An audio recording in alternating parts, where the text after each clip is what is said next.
네, 기도하겠습니다. 하나님, 이 시간 성령님, 우리에게 주님께서 오셔서 지혜를 주시고 총명을 주시고 하나님의 말씀을 깨달아 알 수 있는 하나님의 은혜를 주시길 원합니다. 우리가 무엇보다도 마지막 때에 대한 주님의 마음과 또 우리가 거룩한 신부로서 준비되는 그런 신부의 마음이 있기를 원합니다. 거룩하고 정결한 교회를 주님께서 예비하신다고 했습니다. 하나님, 우리 한 사람 한 사람이 그렇게 주님 앞에 깨어서 준비하는 사람들 되게 도와주십시오. 오늘 시간을 주님께 부탁드립니다. 예수님의 이름으로 기도합니다. 아멘. 네, 두 번째 시간, 마지막 때 입문자 코스 두 번째 강의입니다. 그래서 짧게 우리가 복습을 하면요, 우리가 지난주에 첫 번째 강의가 마지막 때에 대한 성경적인 시각의 중요성에 대해서 강의를 했죠. 그래서 오늘은 긍정적인 경험과 인물, 사건들, 그리고 다음 주에는 부정적인 경험과 인물과 사건들, 그다음에 마지막 네 번째 강의는 성경에 예언된 마지막 때의 시간들. 여러분들 이제 강의를 들으시면서 또 혼자 노트를 공부하시면서 이 부록들을 좀 보시면 도움이 될 거예요. 제가 오늘 잠깐 이걸 설명해 드리겠지만 부록 A에 보면은 시간표가 있습니다. 마지막 때에 대한 그 타임라인이 있어요. 요거를 좀 보시면은 이렇게 그림이 그려질 거예요. 마지막 때에 대해서. 그리고 이제 이 주요 그 마지막 3년 반이 이걸 대환난의 때라고 하는데 요거에 대해서 이제 성경 전체에서 언급하고 있는 그런 구절들이 정리가 되어 있고요.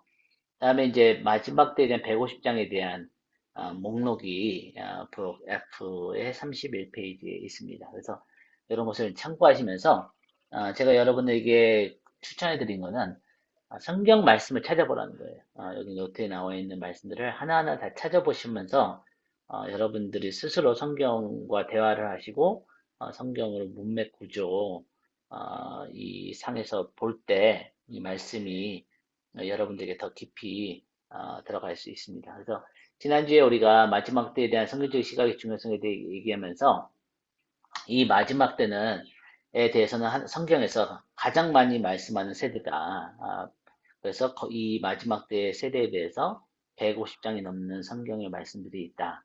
예수님의 초림에 대해서는 89장이 있지만, 그래서 하나님께서 왜 우리가 마지막 때에 대해서 알기를 원하시는가 했을 때, 우리가 마지막 때에 대한 성경적인 시각이 없다면은, 우리는 이 두려움, fear, 그리고 실족감, 하나님의 리더십을 우리가 이해하지 못하기 때문에, 우리가 시험에 들고 실족한다는 거죠. 아니면은 세상의 정욕에 끌려갈 수 있고, 아니면은 마지막 때 미혹의 영이 풀리면서 우리가 미혹될 수 있다. 그래서 이것을 약자로 FOLD, fold라고 우리가 얘기했죠. 그래서 이게 우리가 무너질 수밖에 없다. 만약에 우리가 마지막 때에 대한 하나님의 말씀을 알지 못하면은, 그래서 우리가 깨어 있기를 원하고 주님과 연결되기를 원한다. 그래서 이 마지막 때에 대해서 주님은 우리가 알기를 원하신다. 그래서 우리가 때를 분별할 수 있다라고 성경은 분명히 말씀하신다는 거죠.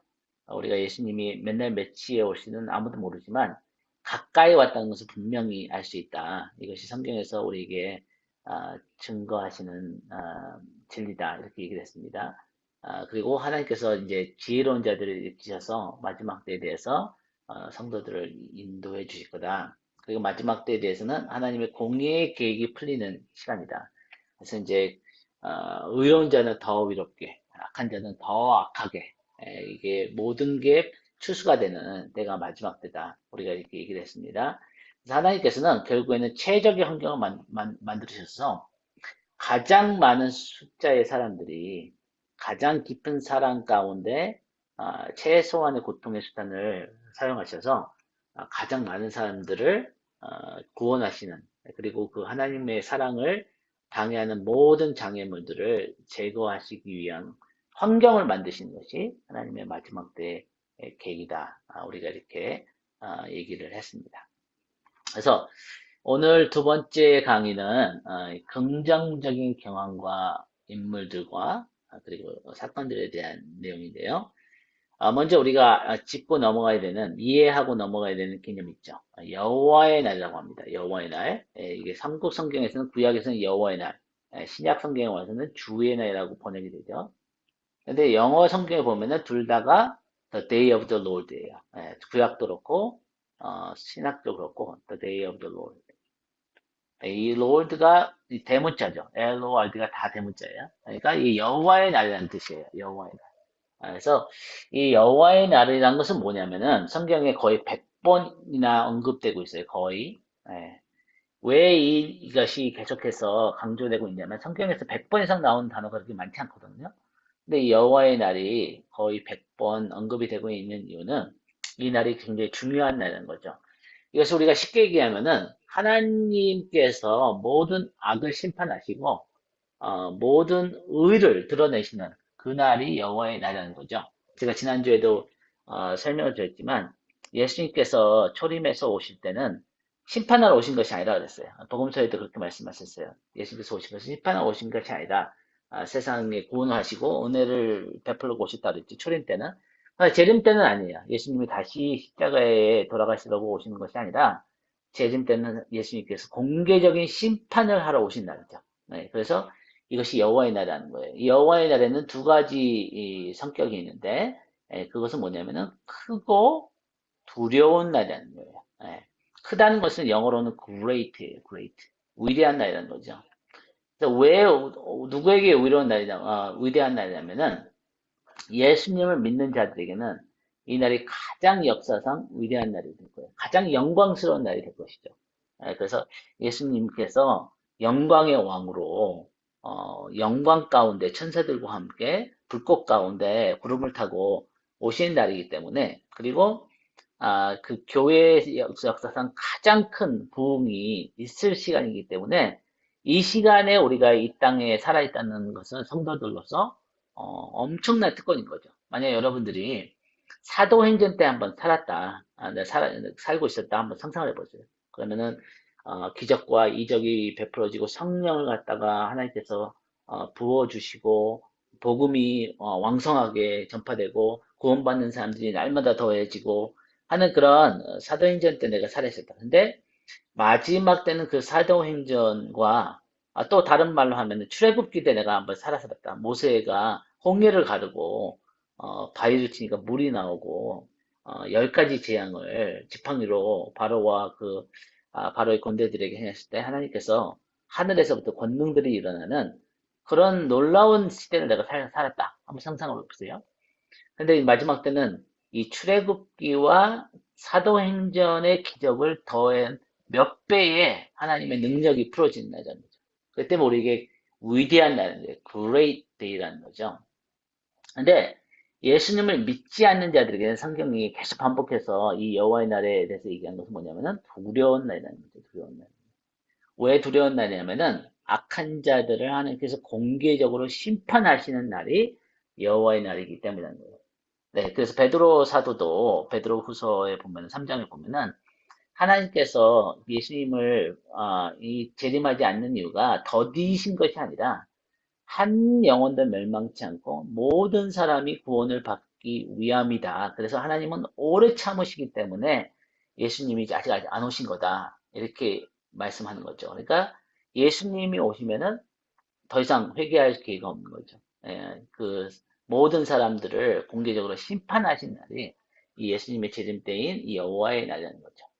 그래서 이 여호와의 날에는 두 가지 성격이 있다 그랬죠. 그것은 뭐냐면 하나님의 영광이 드러나고 공개적으로 하나님의 영광이 드러나요. 그리고 하나님의 심판이 드러나는 것이 이 두 가지 이 성격이 있습니다. 그래서 성경에 보면은 이 여호와의 날, 이 큰 전환기에 대해서 몇 번 대표적인 사건들이 나오죠. 그것은 아까 얘기했던 우리가 모세의 시대가 있죠. 모세의 시대. 모세의 시대 때 하나님의 영광이 나타났죠. 하늘에서부터 10가지 재앙이 일어나고 막 그 홍해가 갈라지고 엄청난 하나님의 능력들이 나타나고 영광들이 나타나는 거죠. 그러니까 동시에 하나님의 심판이 나타나는 거죠. 이 10가지 심판이 이 애굽에 있는 모든 우상들을 상징하는 것들이잖아요. 그렇죠? 나일강부터 해서 메뚜기와 어둠까지 그다음에 바로의 장자까지 해서 그것이 다 애굽 사람들이 섬기던 신들의 이름들이었던 거죠. 그래서 하나님은 마지막 때 모든 우상들을 또 우상을 섬기는 자들을 심판하시는 것이 이 여호와의 날이라는 거죠. 그러면 또 우리가 선지자들 시대 때가 있었죠. 선지자들 시대. 선지자들 시대 때는 대표적으로 엘리야와 거짓 선지자들이 갈멜산에서 이제 대결을 하는 거죠. 그래서 하늘에서 불이 내려오셔서 하나님의 영광을 나타내기도 하지만 또 거짓 선지자들을 잡아서 850명을 엘리야가 죽이잖아요. 그러니까 이 어떤 하나님의 영광과 하나님의 심판이 동시에 나타나는 것이 여호와의 날이다. 또 한 시대는 뭐냐면은 예수님의 초림 시대인 거죠. 초림 시대 때 예수님께서 기적을 베푸시고 사도들이 기적을 하면서 하나님의 영광이 나타나지만 동시에 회개의 메시지도 있는 거죠. 하나님의 심판이 임하기 시작했던 거죠. 근데 이제 가장 극적이고 가장 궁극적인 여호와의 날은 마지막 3년 반인 거예요. 마지막 3년 반. 예수님 재림 전 마지막 3년 반. 네. 이때가 성경에서 얘기하는 가장 궁극적인 여호와의 날이라는 거죠. 이것을 우리가 대환난의 시간이다. 한때, 두때, 반때다. 마지막 3년 반. 이 시간을 갖다가 우리가 여호와의 날이라고 얘기하는 거죠. 오늘은 긍정적인 경험과 인물과 그 사건들에 대해서 초점을 맞추는 거죠. 그다음에 여호와의 날에 긍정적인 경향들은 뭐냐? 이 아까도 얘기했지만 하나님의 영광이 드러나는 위대한 부흥의 시간이 됐다. 역사상 가장 큰 부흥이 위대한 부흥이 요엘서 2장 28절에 또 사도행전 2장 17절 20절에 언급됐던 마지막 때 내가 내 영을 모든 육체에게 부어주니 너희 자녀들은 예언할 것이요 너희 자매들은 환상을 보고 너희 늙은이들은 꿈을 꾸리라. 이 말씀이 사도행전 2장에 오순절 때 성취됐죠. 그러나 부분적으로 성취된 거예요. 120명에게 성령이 임한 거죠. 그 다락방에 모든 육체에게 성령이 임한 것이 아니죠. 그러나 또 요에서를 보면은 이 하늘에서부터 기사가 있고 땅에서 징조가 있고 피와 불과 연기가 있고 하늘에서부터 이 주의 영화로운 날이 임할 거라 이렇게 얘기합니다. 이 영어로 보면 the glorious day. 그러니까 그 영광의 왕이 하나님의 그 영광 가운데 불빛 가운데 천사들과 모든 성도들과 함께 임하시는 그 영광의 날이 임하는 것은 마지막 3년 반의 궁극적인 날이라는 거죠. 그래서 사도행전은 어떻게 보면은 그 첫 번째 이 요엘 예언의 말씀이 부분적으로 이루어진 부분이고 그 요엘서 말씀이 온전히 다 이루어지는 날은 마지막 3년 반 끝에 예수님이 재림 때라는 거죠. 또 긍정적인 또 사건과 경향이 뭐냐면은 마지막 때 대치수가 있을 거랍니다. 어떤 분들은 이때 마지막 때 한 10억의 인구가 구원을 받게 되지 않을까. 왜냐하면 지금 지구의 인구가 60억, 70억 잡잖아요. 그러면 그때가 언제일지 모르지만 한 지구에 100억이 있다고 하면은 인구가 10억, 한 10분의 1이 구원을 받는 거죠. 그래서 인류 역사상 가장 많은 사람들이 구원을 받는 거예요. 여러분 한번 상상을 해보세요. 이 10억의 구원을 받는 사람들이 다 주님의 보좌 앞에 모여가지고 찬양하는 모습을 한번 상상이 잘 안 가죠. 이 10억이라는 인구는 너무나 큰 숫자죠. 빌리언, 빌리언이라는 1 빌리언이라는 정확한 숫자 모르겠지만 어쨌든 이런 영혼들이 대추수를 받는 시간인 거죠. 그래서 마태복음 13장에서도 예수님께서 추수는 마지막 때다 이렇게 말씀하시죠. 마지막 때에 완전한 추수가 이루어지는 거죠. 그 다음에 교회가 신부로서 준비되는 때가 마지막 때인 거죠. 그래서 지금도 이 신부의 영성과 아가서의 말씀과 뭐 이런 것들이 부분적으로 하나님께서 은혜를 베풀으시지만 마지막 때가 가까이 오면 가까울수록 이 교회 성령님께서 이 신부의 영성을 풀어주실 것이다. 계시록 22장 10절 보니까 성령과 신부가 말씀하시기를 오라 하시는도다. 그러니까 이것이 우연이 아니라는 거죠. 이 계시록에서 성령과 교회의 이름을 신부라고 얘기하는 것이 절대 우연이 아닙니다. 마지막 때 교회는 이 신랑 대신 예수님이 오신 것을 사모하는 거룩한 신부들이 일어나는 때가 마지막 때라는 거죠. 여러분들 기억나시죠? 예수님께서 제자들과 함께 금식을 하지 않으니까 세례 요한의 제자들이 와서 왜 금식을 하지 않습니까? 라는 질문을 하잖아요. 그때 예수님께서 뭐라고 말씀하셨어요? 신랑이 너희와 함께 있을 때는 금식을 하고 싶어하지 않는다. 그런데 언젠가 신랑을 빼앗길 날이 있을 텐데 그때는 너희가 금식하자 이런 말씀하세요. 그게 뭐냐면은 만약에 저와 여러분이 예수님의 신부라면은 교회가 신부라면은 신랑을 지금 빼앗긴 거예요. 신랑이 여기 없어요. 그래서 그 신랑이 오시기를 기다리는 그 사모하고 그 신랑 앞에 자기 자신을 깨끗하게 정결하게 지키고 준비하는 예비하는 그 신부의 영성을 하나님께서 마지막 교회에 성령의 능력으로 풀어주시는 거죠. 네, 그리고 기도와 예배 운동이 마지막 때 일어날 것이다. 네, 그래서 이것은 지금 국제 기도의 집 아이아베스 얘기하는 그 기도 운동만 아니라 여러 모습의 기도 운동이 전 세계적으로 여러 사역들을 통해서 일어나게 되는 거죠. 네, 그래서 이 마지막 때 하나님께서 기도의 영을 부어 주실 거라는 거죠. 그래서 교회의 성령이 한없이 부어지고 또 예배 운동이 일어나서 너무 흥미로운 건 뭐냐면은 마지막 때 특히 이사야서 25장, 30장, 42장, 62장을 보면은 찬양이 일어나요. 그러니까 지금도 유튜브나 뭐 그런 그 굉장히 엄청난 찬양의 그 운동들이 일어나고 있는데 뭐 힐성도 있고 뭐 여러 가지가 있는데 마지막 때는 훨씬 기름 부으심을 받은 하나님께서 기름 부어 세우시는 엄청난 예배 운동이 일어날 거라는 거예요. 예, 그것이 굉장히 중요한 거죠. 예, 그래서 존 파이퍼 목사님이 얘기했죠. 선교의 궁극적인 목적은 선교가 아니다. 예, 선교의 궁극적인 목적은 선교가 아니다. 그럼 선교의 궁극적인 목적은 뭐냐? 선교의 궁극적인 목적은 예배라는 거죠. 우리가 선교를 하는 이유는 선교를 위한 선교를 하는 것이 아니라 예배 하나님의 형성대를 지음받아서 하나님을 알고 하나님을 예배하기로 지음받은 자들이 그 하나님을 모르고 하나님을 예배하지 않기 때문에 우리가 그 성교를 가서 그 하나님께서 그들을 어떻게 지으셨는지 하나님을 찬송하는 자로 지으셨던 것을 알게 하셔서 그들이 하나님을 예배케 하는 것이 궁극적인 목적이라는 거죠. 그래서 마지막 때 이 선교와 이 기도와 예배 운동은 하나가 될 수밖에 없어요. 이미 그런 일들이 일어나고 있어요. 그래서 기도의 운동과 선교의 운동은 하나다. 하나님께서 지금 이미 선교 운동과 기도 운동을 하나로 모시는 일들이 일어나고 있습니다. 그다음에 초자연적인 보호하심이 있을 것이다. 이건 굉장히 우리 좋은 소식이죠. 물론 순교자들이 있을 거예요. 물론 핍박받는 자들이고 박해받는 자들이 있겠지만 또한 하나님께서는 우리가 지난주에 봤지만 마지막 때 이 심판은 하나님께서 교회를 향해서 풀어주신 것이 절대 아니다. 이 악한 자들을 심판하시기 위해서 부으시는 하나님의 공의 심판이라는 거죠.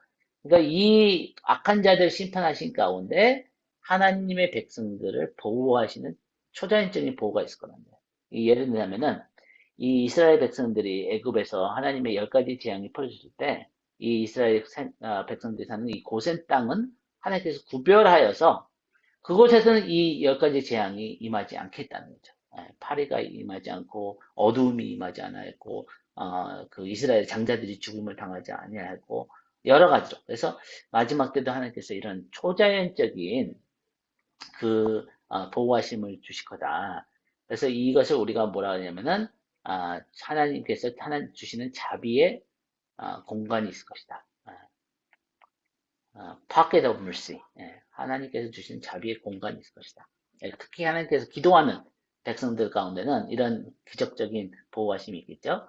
베드로가 사도행전 때 감옥에 갇혔을 때 성도들이 기도하니까 천사가 가서 그 베드로를 초자연적으로 옥에서 구원해내시는 그런 일들이 우리가 이제 그 중국이나 소련이나 지하교회에 이 공산주의에 있었던 사람들이 이 이제 얘기가 들려진 간증들을 들으면은 너무나 초자연적인 보호하심이 너무 많았어요. 그래서 중국의 어떤 그 YM 선교사들이 가서 이렇게 그 복음을 전하고 나서 그 지하교회에 가서 찬양을 했는데 너무나 찬양했는데 그 바로 앞에 경찰서가 있었는데 그 소리가 하나도 안 들렸다는 거예요. 그런 간증들, 뭐, 그, 선교사들을 잡으려고 했던 경찰의, 그 서장의 팔이 갑자기 굳어버려가지고 내려오지도 않고.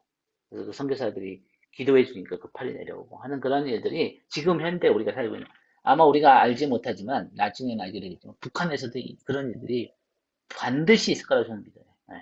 다니엘과 그 친구들이 바벨론에서 하나님의 초자연적인 풀무불에서 보호하심을 받고 사자의 꿀에서 보호하심을 받고 뭐 그런 일들이 오늘날에도 있고 마지막 때도 있다고 믿습니다. 그래서 이 하나님께서 이 스바냐 2장 3절에 보니까 뭐라 하냐면은 너희는 여호와를 찾으며 그러니까 하나님의 그 자비를 구하라는 거죠. 경의와 겸손을 구하라. 거룩하게 하나님 앞에 서라 이거죠.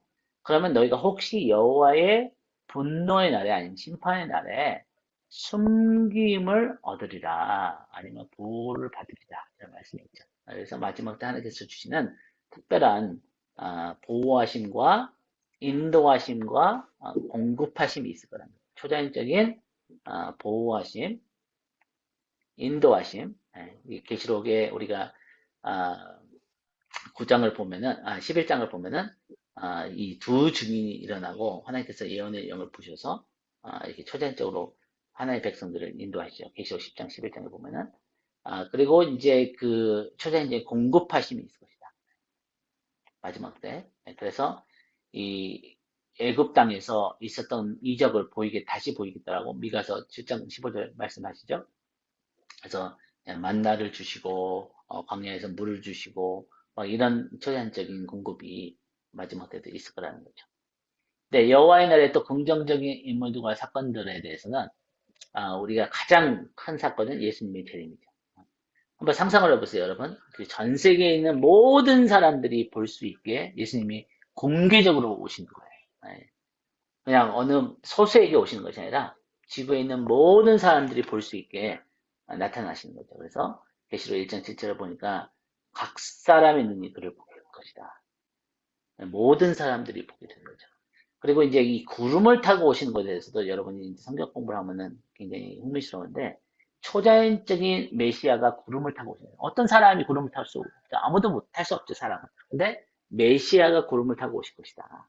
여호와 하나님께서 구름을 타고 오셔서 이스라엘을 구원하실 거라는 그런 말씀들이 있죠. 그래서 이 구름을 타고 오신 것은 굉장히 중요합니다. 그리고 다니엘서 7장에도 보면은 인자가 구름을 타고 그 예적부터 계신 앞에 나가서서 그 나라와 권세와 그 영광을 받으시잖아요. 그러니까 이 메시아는 이 구약 성경에서 메시아는 구름을 타고 오세요. 그래서 이 예수님이 구름을 타고 오신다는 것은 굉장히 중요한 이스라엘 사람들이 이 구름을 타고 오신 분은 메시아라는 것을 그냥 바로 알 수 있죠. 그러면은 이 동시에 예수님의 재림과 일어난 일들이 성도들의 휴거가 있을 거라는 거죠. 네. 성도들의 휴거는 공중에 들어 올려서 아마 상상을 해보세요. 마지막 때 이 아까 대추수 때 대복음 때 10억이 넘는 사람들이 구원을 받아가지고 만약 예수님이 재림하시는데 그 10억의 사람들이 공중에 들려서 먼저 죽은 자들이 먼저 일어나고 그다음에 이 땅에 예수님 믿는 자들이 이 부활의 채로 몸을 변화되어서 공중에서 10억이 넘는 사람들이 있다고 생각해 보세요. 막 수천 마리의 새들이 날아와도 막 굉장히 엄청날 텐데 10억이 되는 그런 성도들이 예수님과 함께 공중에서 이렇게 행진을 한다면은 너무 엄청난 일인 거죠. 그런 일들이 마지막 때 그리고 그 하나님의 영광이 있고 천사들이 있고 그래서 이 그날 환난 후에 즉시 해가 어두워지며 그때의 인자의 징조가 이걸 아셔야 돼요. 이게 뭐냐면은 징조가 무슨 뜻이죠? 사인이에요, 사인. 이 자체도 예수님께서 마지막까지 구원을 베푸시는 하나님의 자비의 이 사인인 거죠. 그러니까 이것을 보고 회개하는 자들이 있을 거예요. 이제 우리가 스가랴서 10장을 보더라도 이스라엘 사람들이 애통하죠. 구름을 타고 오시는 메시아가 2000년 전에 십자가에 돌아가신 예수 그리스도를 보고 알면서 그들이 애통하고 슬피 울고 회개하는 애들이 야곱의 집에 있을 거라는 말씀이 있죠. 그래서 이스라엘만 아니라 열방 가운데서 그 숫자가 얼마 될지 모르지만 그때 회개하는 자들도 있을 거라는 거예요. 예수님이 구름 타고 오시는 그 시간에도 그래서 이 징조가 하늘에서 보이겠고 사인으로 하나님께서 이 말씀이 이루어진 걸 보면서 그때까지도 마지막까지도 구원을 하시는 하나님의 자비인 거죠. 그때 땅의 모든 족속이 통곡하며 그들이 인자가 구름을 타고 능력과 큰 영광을 오는 것입니다. 우리가 계시록의 6장과 9장을 보면은 해가 6장에서는 4분의 1이 빛을 잃어버리고 일단 9장에서는 3분의 1이 해와 달과 별이 빛을 잃어버리잖아요. 그러니까 이 땅에 빛이 어두운 거예요. 그리고 굉장히 많은 하나님의 심판들이 있기 때문에 뭐 그 전기나 뭐 이런 것도 많이 없는 그런 상황 가운데 이 캄캄한 가운데 이 영광 가운데 큰 권능과 영광으로 오시는 그 예수님을 보면 놓칠 수가 없는 거죠. 모든 사람들이 분명히 볼 수 있는 모습으로 오신다는 거죠. 그리고 그때 또 나팔 소리가 들립니다. 예. 그러니까 이 큰 나팔을 불면서 또 어떤 그 대상과 잔서에 보면은 호령 소리가 천사들의 이 샤우팅이 있을 거라는 거죠. 호령 가운데 예수님이 오실 거라는 거죠. 그래서 이 모든 택하신 자들을 이 땅 끝에서부터 저 땅 끝까지 해서 사방에서 모을 때 이것도 하나님께서 사용하셔서 구원받을 사람을 끝까지 구원하시는 하나님의 그 고뇌 자비의 증거라는 거죠. 아까 말씀드렸듯이 또 두 증인이 있을 거다. 긍정적인 인물들이죠. 그래서 3년 반의 대환난 시간 가운데 권능과 이적을 베풀면서 모세와 엘리야의 이적을 베풀면서 하나님의 예언적인 메시지를 이들이 전할 거죠. 계시록 11장 3절에서 6절 보니까 그래서 이 많은 사람들이 용기를 얻게 될 거예요. 그 다니엘과 그 세 친구 때문에 바벨론의 포로로 끌려간 이스라엘 백성들이 큰 용기를 얻었겠죠. 그들이 폭물불 가운데서도 소멸되지 않고 왕의 꿈을 해석하고 막 이런 것을 보면서 그 바벨론에 가서도 하나님은 살아계시다. 우리 이스라엘 나라 멸망했는지 모르지만 하나님 여호와 이스라엘 하나님은 살아계시다는 것을 그 다니엘과 그 친구들의 삶에서 역사하시는 그 하나님을 보면서 그랬던 것처럼 마지막 때도 이 두 증인이 적그리스도가 이들을 죽이려고 했는데 3년 반 동안 못 죽이죠. 끝에는 죽겠다가 이들이 다시 부활하는데 이 두 증인이 엄청난 용기를 주겠죠. 그 다음에 14만 4천 명이 있는 거예요. 이스라엘 사람들이죠. 그러니까 이 두 증인도 있고 14만 4천 명도 이 메시지를 전한 거예요. 3년 반 동안. 그래서 우리가 계시록 7장에 보면 14만 4천이 이스라엘 12지파에서 나오게 되는데 12,000명씩. 그런데 이 계시록 이것이 7장이고 계시록 14장에 가니까 시온산에 서서 14만 4천이 그 어린 양의 노래를 부르는 거죠. 그러니까 이 3년 반 동안 이 14만 4천이 전 세계를 돌아다니면서 이 메신저로서 하나님의 백성들을 강건케 하는 하나님의 은혜가 있게 되는 거죠. 그 다음에 이제 새 예루살렘이 이 땅에 내려오는 거죠. 이것은 굉장히 중요한 말씀입니다. 하나님의 궁극적인 목적은 뭐냐면은 계시록 21장에 보면은 하나님이 그들의 하나님이 되고 하나님이 되시고 그들은 하나님의 백성들이 되고 하나님이 그들과 함께 거하시기 위함이다라는 말씀이 나와요. 이 말씀이 마지막 때 하나의 궁극적인 목적을 요약하는 거예요. 무슨 얘기냐면은 나는 그들의 하나님이 되고 그들은 나의 백성이 되고 내가 그들과 함께 하겠다는 말씀이 구약과 신약 성경을 다 합쳐서 한 50번 이상 나옵니다. 50번 이상 계속 반복되는 이것이 뭐냐면 하나님께서 우리를 구원하신 궁극적인 목적인 거예요. 하늘에 계신 하나님이 이 땅에 내려오셔서 하나님의 백성들과 영원히 함께 거하시기를 원하신다는 거죠. 이 말씀이 어디에 요약이 되냐면은 에베소서 1장 9절 10절에 요약이 되어 있어요. 이 말씀이 에베소서 1장 9절 10절 말씀이 이것을 잘 요약해 주고 있는 거예요. 하나님께서 비밀이 있으셨어요. 그래서 이것을 이제 예수 그리스도를 통해서 우리가 알게 하셨죠. 그 비밀은 뭐냐면은 하늘에 있는 것이나 땅에 있는 것이 다 예수 그리스도 안에서 하나가 되게 하려 하십니다. 그러니까 하늘에서 새 예루살렘 내려오고 이 땅에 있는 모든 것이 하늘에 있는 것이 이 땅에 있는 것이 하늘에 있는 것과 같이 되는 거예요. 그래서 뭐 이것을 다른 말로 하면 뭐냐면은 주기도문이 응답을 받는 거죠. 예수님께서 이렇게 기도하라 했잖아요. 하늘에 계신 아버지여 이름이 거룩히 여김을 받으시고 하나님의 아버지의 이름은 하늘에서 지금 거룩히 여김을 받으시지만 지금 이 땅에서는 거룩히 여김을 받지 아니하시죠. 물론 믿는 자들 가운데는 거룩한 여김을 받지만 그러나 마지막 때는 이 땅에 있는 모든 사람들이 하나님의 이름을 거룩하게 부를 거라는 거예요. 그리고 하늘에서 하나님의 뜻이 이룬 것처럼 이 땅에서도 하나님의 뜻이 이루어지리라. 이것이 하늘에서는 하나님의 뜻이 100% 이루어지는, 그렇죠? 근데 이 땅에서는 아니에요. 이 땅에서는 하나님의 뜻이 이루어지는 부분도 있지만 안 이루어지는 부분이 너무 많거든요. 그리고 그 나라가 임하옵시며, 그러니까 하나님의 나라가 이 땅에 임한다는 것을 계시록에서는 새 예루살렘이 이 땅에 내려오는 거로 표현하는 거죠. 그래서 이 왕 대신 예수 그리스도가 이 땅을 통치하시는 하나님 나라가 문자적으로 실제적으로 이 땅에 임하시게 되는 거예요. 그것을 우리가 뭐라고 얘기하냐면은 천년 왕국이라고 하죠. 천년 왕국.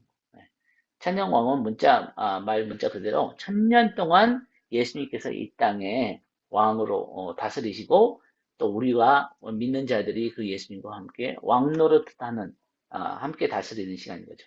그래서 계시록 20장 4절 6절을 보니까 이 천년 동안 이 땅에 다스리는 그 예수 그리스도의 통치에 대해서 얘기하죠. 또 내가 보좌들을 보니 거기에 앉은 자들에서 그리스도에 더불어 천년 동안 왕노릇하니 그들이 하나님과 그리스도의 제사장이 되어 천년 동안 그리스도와 더불어 왕노릇하리라. 그러니까 이 땅을 예수 그리스도와 함께 통치한다는 거죠. 그래서 예수님께서 제자들에게, 12제자들에게 너희가 하나님 나라에서 내가 함께 보좌에 앉게 하리라 하는 그 말씀들이 다 이 천년왕국 얘기하는 거예요. 천년왕국 때 예수님과 함께 보좌에 앉게 되는 거죠. 그래서 하나님의 이 나라가 이 땅에 있는 모든 것을 회복하시는 거예요. 그러니까 에덴 동산이 다시 회복되는 거죠. 근데 이것이 그냥 마술과 요술처럼 그냥 예수님께서 그냥 손을 확 쥐니까 한꺼번에 다 초자연적으로 회복되는 것이 아니라 점진적인 어떤 과정을 통해서 이것이 회복된다는 거예요. 제가 여러분에게 같이 강조하지만 하나님은 과정을 중요시 여겨요. 과정. 예를 들자면은 이 출애굽기에서도 하나님께서 이스라엘 백성들의 그 고통 가운데 그들이 부르짖는 기도를 들으셨다고 그랬어요. 그렇죠? 근데 그들의 고통의 소리를 들으신 다음에 모세를 보내시는데 다 큰 모세를 보내는 게 아니라 갓난 아기 모세가 태어나게 되잖아요. 그 다음에 그 모세가 자라고 준비되는데 80년이 걸려요. 그 다음에 그 모세를 통해서 하나님께서 이스라엘 백성들을 애굽에서 구원하시죠. 예수 그리스도께서도 이 땅에 모든 사람을 구원하시는 구세주로 오시지만 성숙한 30살에 그 예수님으로 오시는 것이 아니라 갓난 아기로 이 땅에 태어나신 거예요. 그 다음에 그 모든 인간이 겪을 수 있는 모든 것을 다 겪으시면서 그 다음에 그 예수님께서 준비되셔가지고 30살이 되셨을 때 그때부터 이제 그 사역을 시작하시잖아요. 그러니까 하나님은 과정을 굉장히 중요시 여겨요. 그래서 마지막 때도 이 모든 어떤 초자연적인 부분이 분명히 있겠지만 이 자연적인 이 과정의 자연적인 법칙을 어기지 않으면서 이가 우리가 얘기하는 하박국 그 2장 14절 말씀에 물이 바다를 덮은 것 같이 여호와를 아는 지식이 온 땅을 덮으라는 말씀도 그냥 한꺼번에 그냥 요술방망이처럼 한꺼번에 이루어지지 않는 거죠. 과정이 있을 거라는 거예요. 그래서 천년왕국 때도 이 하나님의 아는 지식을 가르치는 자들이 있을 거라는 거예요. 그래서 이제 이사야서 2장을 보면은 이 시온산의 모든 열방이 와서 여호와의 율법을 배울 것이다. 그래서 이것이 하나씩 하나씩 가르쳐가지고 예루살렘부터 시작해서 온 세계에 하나님을 아는 지식으로 가득 찰 거라는 거죠. 그러니까 이 과정을 굉장히 중요시 여기세요. 그래서 이 천년 왕국 때에는 여전히 인간의 활동들이 계속되지만 그러니까 자연의 법칙이 있을 거라는 거예요. 또한 성령님의 초자연적인 일하심이 함께 부어질 것이다. 그러니까 이것은 뭐냐면은 부활의 몸에 있을 거라는 거죠. 부활의 몸을 가졌다는 건 뭐냐면은 예수님께서 어, 이제 죽으시고 나서 3일 후에 이제 부활하시잖아요. 부활하셨을 때 그 부활의 몸을 가졌을 때 자연적인 부분이 있었고 초자연적인 부분이 있었잖아요. 그렇죠? 그래서 초자연적으로 갑자기 문도 안 여시고 그냥 벽을 통과하셔가지고 제자들 앞에 나타나시기도 하고 갑자기 사라지시기도 하고 그렇다는 거예요. 갑자기 예루살렘에 계시다가 또 갈릴리에 계시기도 하고, 그 다음에 뭐 하늘로서 승천도 하시고, 이런 초자연적인 부활의 몸의 모습이 있었지만, 또한 자연적인 모습이 있어요. 그렇죠? 그래서 도마에게 너가 의심하지 말고 내 손과 내 허리를 만져보라. 그리고 제자들과 함께 물고기를 드시고 이런 제자들이 보고 만지고 알 수 있는 그런 물질적인 그런 어떤 자연적인 모습도 있었다는 거예요. 그러니까 이 천년왕국 때는 우리가 성도들의 이 부활의 몸을 입고 그런 초자연적인 부분도 있고 우리가 모든 사람이 예루살렘에 예수님과 함께 거하지는 않을 거잖아요. 그래서 어떤 사람은 한국에 천년왕국에도 한국에 살고 어떤 사람은 미국에 살고 어떤 사람은 뭐 중동에 살고 뭐 이럴 때죠. 근데 초자연적인 몸을 가졌기 때문에 우리가 예루살렘에 예수님께서 모이라 하면은 빛의 속도로 갈 수 있는 거죠. 그 다음에 또 예수께서 보내는 곳에 가서 그 임무를 하고 하는 그러한 것을 성경에서는 우리에게 가르쳐 주고 있는 거죠. 그래서 이 하늘의 영역과 땅의 영역이 하나가 만들어지는 이 시간이 이 천년왕국의 때라는 거죠. 이 새 예루살렘은 예수님의 재림과 함께 이 땅으로 내려오는데 두 번 내려오게 된다고 성경은 우리에게 증거하고 있습니다. 그래서 계시록 우리가 21장을 보면은 두 번 내려오시죠. 그래서 예수님의 이 새 예루살렘이 천년왕국 시작 부분에 내려오고요. 이 계시록 이제 21장 2절에 나오고 그다음에 이제 그 계시록 그 21장 다른 부분을 보면은 두 번째 천년왕국이 끝날 때, 시작할 때 내려오고 끝날 때 완전히 이 땅에 내려오게 됩니다. 이 부분에 대해서는 더 많이 설명 안 하겠지만 여러분이 계시록 21장을 보시면 됩니다. 그다음에 이 예수님의 재림 때 이 땅에는 세 종류의 사람들이 있게 될 거예요. 세 종류의 사람들은 예수를 믿는 자들, 구원받은 자들이 그들은 휴거가 되고 이제 부활체의 몸을 입게 되겠죠. 그다음에 두 번째 사람은 뭐냐면 짐승의 표를 받아서 타락한 자들이 그러니까 구원 받을 수가 없는 거죠. 회개가 불가능한. 이들은 하나님께서 이들을 죽이시는 거예요. 그래서 이 짐승의 표를 받은 자도 있고 그러나 예수님이 재림할 때 구원받지는 못했지만 또 짐승의 표도 안 받고 그래서 끝까지 저항하는 자들이 있을 거라는 거예요. 그래서 이들이 이제 그 예수님이 재림한 후에 구원받는 자들이 이들이 있을 거라는 거죠. 타락한 자들은 짐승의 표를 받은 자는 회개를 할 수가 없죠. 그러나 이들은 이 예수님의 재림 후에 저항하는 자들이 이제 구원을 받고 이들이 육체의 몸을 가지고 이제 천년왕국에 들어가게 되겠죠. 그래서 천년왕국에는 부활체를 입은 성도들이 있고 또 저항하는 자들 가운데 구원받은 부활의 몸이 아닌 육체의 몸을 갖고 들어가는 자들이 있어서 그들이 이제 천년왕국에서 또 자녀들을 낳고 또 그들이 또 구원을 받아야 되고 그렇게 되겠죠. 그래서 예수님께서 온 땅을 다스리는데 두 종류의 왕들과 함께 다스리는 게 되죠. 부활체를 입지 않은 땅의 왕들이 있을 것이고 부활체를 입은 부활한 왕들이 있을 거라는 거예요. 이 부활한 왕들은 성도들을 얘기하겠죠. 그래서 이들과 함께 하나님께서 거룩한 이 사회 체계를 세워가시는 시간이 천년 왕국이고, 그 다음에 이제 우리가 이사야서 9장을 보더라도 이것이 점진적으로 어떤 과정을 통해서 이 하나님의 나라가 이 땅에 세워진다는 거죠. 그래서 그 정사는 다스림이라는 거죠. 평강의 더함이 있을 거라는 거예요. 그러니까 뭐냐면은 이것이 어떤 증가하는 과정들이 있을 거라는 거죠. 그래서 그것이 계속해서 무궁하게 증가할 거라는 거예요. 다윗의 왕자 그의 나라가 군림하여 그 나라를 굳게 세우고 지금 이후로 영원히 정의와 공의로 그것을 보존하실 것이다. 그러니까 이 점진적인 증가하는 하나님의 통치와 하나님의 평강과 하나님의 정의가 있을 거라는 거죠. 그리고 이제 긍정적인 마지막 때 사건 중에 하나는 또 뭐냐면은 이스라엘의 구원이 있을 거라는 거예요. 하나님께서 아브라함에게 약속하신 그 언약이 성취되는 거죠. 그래서 여러분들이 나중에 찾아보시면 되겠지만 창세기 12장 1절부터 3절에 하나님께서 아브라함에게 약속을 주셨는데 땅을 주겠고 너희 자손들이 복의 근원이 될 것이고 모든 열방이 너로 하여금 복을 받게 되리라. 이것을 이제 바울 사도가 갈라디아서 5장 8절에 보니까 어떻게 설명하냐면은 바울 사도가 뭐라 하냐면은 이 창세기 12장 1절 3절에서 아브라함에게 주신 것이 복음이다 이렇게 얘기를 합니다. 저는 이거 몰랐어요. 창세기 12장 1장 3절이 복음이라고 생각해 본 적이 없는데 바울사도 그걸 해석해 줍니다. 복음이라는 거.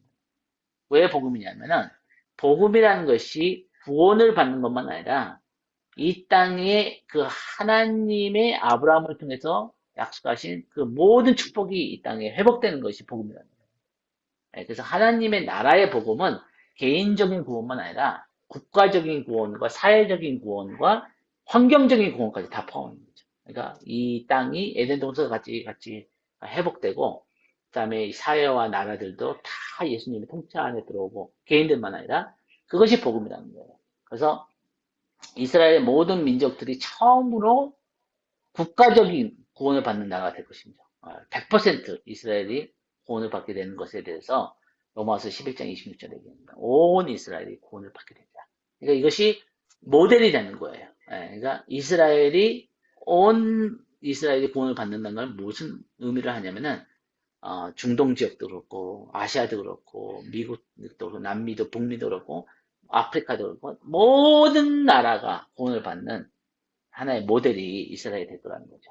그래서 온 이스라엘이 구원을 받는 그 날이 이 마지막 때인 거라는 거죠. 예수님이 이제 재림하시면서.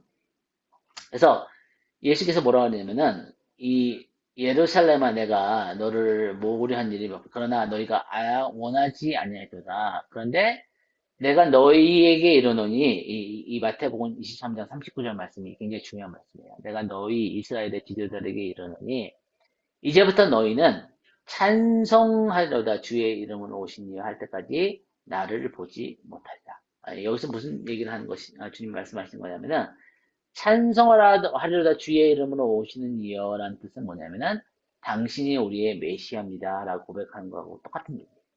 그러니까 당신이 우리의 메시아입니다라고 고백할 때까지 이스라엘이 다시 예수님을 보지 못할 거라는 거예요. 예수님이 이제 죽으시고 부활하시고 이제 승천하셔가지고 지금 2000년 시간이 지났잖아요. 근데 언젠가는 이스라엘의 지도자들이 정치적인 지도자들과 종교적인 지도자들이 예수님 당신이 우리의 메시아입니다. 우리가 그렇게 기다렸던 메시아입니다. 하는 그 고백이 이루어진 때라는 거죠. 그래서 사탄이 이것을 알기 때문에 이스라엘을 없애려고 하는 거예요. 이스라엘의 이 고백이 왜냐하면 예수님께서 이렇게 예언하셨기 때문에 마태복음 23장 39절의 말씀이 이루어지지 않으면 예수님이 이 땅에 다시 오실 수가 없는 거예요. 그렇죠? 예수님께서 말씀하셨잖아요. 주의 이름으로 오시니 할 때까지 나를 보지 못하리라. 그러니까 이스라엘을 이 사탄이 없애려는 그 마지막 때 계획이 있다는 거예요. 그래서 이 이스라엘을 미혹해서 이 적그리스도와 함께 이제 죽음의 언약을 맺게 하죠. 이것이 이제 거짓 언약인 전 3년 반인 거죠, 마지막 때. 그 다음에 이스라엘 사람들을, 유태인들을 죽이려고 해요. 지금도 이제 그, 엔티세미티즘 있잖아요. 그 반유대적인 그런 운동들이 일어나는 것이 절대 우연이 아니에요. 이것은 정치적이고 어떤 그런 경제적인 그것을 떠나서 뒤에 영적인 어두움의 역사들이 사탄의 역사가 있다는 거죠. 왜냐하면 사탄은 경제나 뭐 그런 거에 관심이 있는 것이 아니라 사람들이 이 이스라엘 사람들이 예수님을 영접 못하게 해서 왜냐하면 예수님 오시면 자기는 무적행으로 쫓겨가야 되니까 이 이스라엘이 절대 예수님을 믿지 못하게 하는 것이 이 사탄의 큰 계획 중에 하나인 거죠. 그래서 또 교회를 통해서 이스라엘이 예수님을 에게 실족받게 하는 거죠. 그래서 크리스천들이 이스라엘을 핍박하고 이스라엘에 대해서 버림받은 자들이라고 하고 저주받은 자들이라고 예수님을 십자가에 못 박은 자들이라고 하고 그렇게 하는 것이 이 사탄의 이제 마태복음 23장 39절 예언이 일어나지 않게 성취되지 않게 하려는 사탄의 계획이라는 거죠. 그 다음에 이 마지막 때 예수님의 재림은 유태인들이 이스라엘이 하나님께 돌아오는 일과 연결이 되어 있는 거죠. 그래서 사도행전 3장에 보니까 이스라엘 사람들에게 이제 베드로가 얘기하면서 너희가 회개하고 돌이켜 너희를 위하여 예정하신 그리스도 곧 예수를 보내신 누구를 위해서 예정하셨어요? 이스라엘을 위해서 예정하신 예수님께서 예수님 자신도 유태인이셨고 이 이스라엘을 구원하시기 위해서 예수님 오셨다고 했잖아요. 그렇죠? 이스라엘만을 위해서 구원하신 것이 아니지만 예수님이 오신 것은 이스라엘에게 먼저 구원을 베푸시고 오신 거잖아요. 그렇죠? 그러니까 이 예수 그리스도를 하나님께서 보내시는데 언제까지 하늘에 계시냐면은 아버지의 오른쪽 보좌 앞에 만물을 회복하실 때까지 하늘이 마땅히 그를 받아들였다. 네. 그러니까 이 만물이 회복되는 것은 뭘 얘기하면 이스라엘 구원도 포함한 거예요. 그래서 이스라엘 구원이 이루어질 때 예수님께서 다시 재림하신다는 거죠. 그래서 예수님의 재림과 이스라엘 구원과는 직접적인 연관이 있다는 거예요. 왜냐하면 예수님께서 예루살렘에 돌아오셔서 통치하시거든요. 워싱턴 DC나 서울이나 뭐 런던에 돌아오신 것이 아니라 성경에서는 예루살렘으로 예수님이 돌아오셨다고 했거든요. 그러니까 이 예루살렘이 예수님을 맞아들이고 왕으로서 인정하는 것은 마지막 때 아버지 하나님 아버지에게 굉장히 중요한 핵심적인 거란 거죠. 자, 이 이스라엘의 회복에 대해서 하나님 말씀하시는데 또 이스라엘 때문에 모든 열방이 하나님 앞에 심판을 받게 될 거라고 성경 얘기하고 있습니다. 스가랴서 12장 3절 보니까 그날에 내가 예루살렘을 모든 민족에게 무거운 돌이 되게 하리라. 여기서 얘기하는 무거운 돌이라는 것은 뭐냐면은 하나님의 심판의 잣대가 될 거라는 거죠. 기준이 될 거라는 거예요. 그래서 여러분들이 잘 아는 마태복음 25장 31절부터 42절에 보면은 그 염소의 나라와 양의 나라가 나오죠. 예, 양의 나라와 염소의 나라들이 나오는데 여러분들이 이것을 마태복음 25장 31절부터 41절 공부하면은 이 언제 우리가 주님한테 주님이 목말랐을 때 물을 드리지 않았고 그 감옥에 계실 때 방문하지 않았고 언제 배고프실 때 우리가 주지 않았나이까 할 때 주님께서 가장 지극히 작은 자에게 한 것이 나에게 한 것이다. 가장 작은 자에게 안 한 것이 나에게 안 한 것이라고 말씀하시면서 모든 나라를 양과 염소의 나라로 나누신다는 거죠. 근데 이것이 가난한 자를 돕고 안 돕고 그런 그 얘기가 아닌 거죠. 왜냐하면 우리가 가난한 자를 돕는 건 굉장히 성경적이고 굉장히 좋은 일이지만 다 가난한 자를 돕지 않았기 때문에 이를 갈고 영원한 형벌에 들어가진 않잖아요. 근데 마태복음 25장 42절에서 영원한 형벌에 들어간다고 얘기했거든요. 근데 영원한 형벌에 들어가는 그 기준이 뭐냐면은 이스라엘과 마지막 때 함께 서냐 안 서냐는 거죠. 왜냐면은 이스라엘을 위해서 함께 선다는 것은 뭐냐면 예수님과 함께 선다는 거예요. 예수님께서 이스라엘을 구원하실 것이기 때문에 그래서 예수님께서는 이 예루살렘 시온을 자신의 영원한 거처로 선택하셨다고 시편 132편 13절 스가랴서 1장 4절에서 말씀하고 있습니다. 그러니까 하나님께서 영원히 거하실 하나님 예수님의 수도가 이 예루살렘 시온이라고 말씀하신 거죠. 그래서 스가랴서 8장에 보니까 내가 시온을 위하여 크게 질투하며 그를 위하여 크게 분노함으로 질투하나 여호와가 이같지만 내가 시온에 돌아와 예루살렘에 거하리니 예루살렘의 가운데 거하리니 예루살렘은 진리의 성읍이라 있겠고 만군의 여호와의 산은 이 성산이라 일컫게 됩니다. 그래서 중요한 것은 뭐냐면은 이스라엘도 예수 그리스도 안에서 회개하고 예수님을 믿어야지만 구원을 받아요. 절대 회개와 예수님을 믿지 않는 사람들이 구원받을 수는 없어요. 그래서 이 이스라엘을 이 마지막 때 하나님께서 회개케 하시고 구원하시려는 그런 하나님의 계획이 있다는 거죠. 그리고 시기나게 하셔서 이방인의 때를 하나님께서 허락하셨다는 거예요. 이때가 이제 얼마나 더 갈지 모르지만 바울사도는 뭐라고 하냐면은 이방인에게 하나님께서 이스라엘을 시기하기 위해서 얼마 동안 이방인의 충만한 숫자가 들어오기까지 이스라엘을 영적으로 오둔하게 만드셨다는데 그러나 결국에는 온 이스라엘이 구원을 받는 것이 하나님의 계획이라는 거죠. 그래서 이스라엘이 영적으로 오둔해진 것은 이 예수님을 거절하는 것은 그들 전부가 그렇게 된 것이 아니라 예수님 믿는 자들이 지금도 있죠. 굉장히 소수지만 1%도 안 되지만 그러나 이 마지막 때는 이 이스라엘이 모두 예수님을 믿고 구원받는 거죠. 그리고 그들이 최종적인 운명이나 그 모습이 아니라는 거죠. 최종적으로는 이스라엘이 구원을 받을 거라고 바울사도가 로마서 11장에서 분명히 우리에게 말씀해 주고 있습니다. 네, 그래서 거기까지 우리가 오늘 강의는 하고요. 여러분들이 괜찮으시면은 이제 마이크들을 켜주시고 카메라를 켜주시고 오늘 강의 두 번째 강의 마지막 때 긍정적인 경험과 인물들과 사건에 대해서 혹시 질문이 있으시면은 저희가 질의응답을 하고 좀 나누는 시간을 가졌으면 좋겠습니다.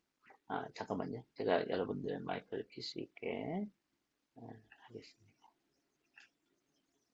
네, 네, 마이크를 켜주시고 질문이나 코멘트를 해주시면 감사하겠습니다.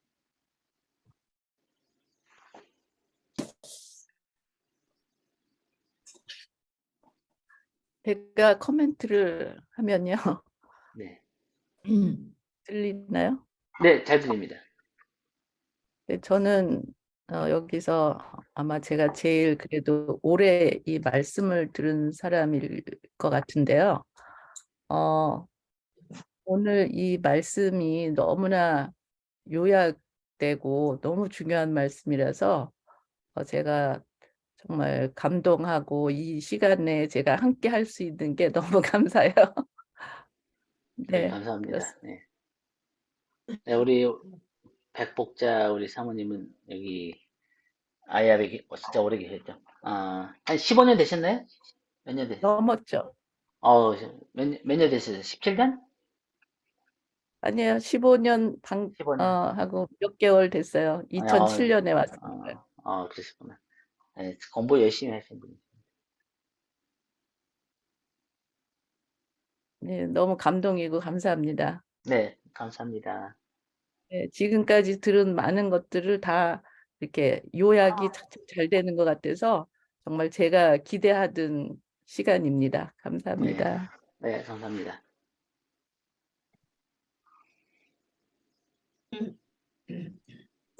목사님, 간단한 질문인데 제가 네네, 옛날에 했던 것 같아요. 잊어먹은 것 같아요.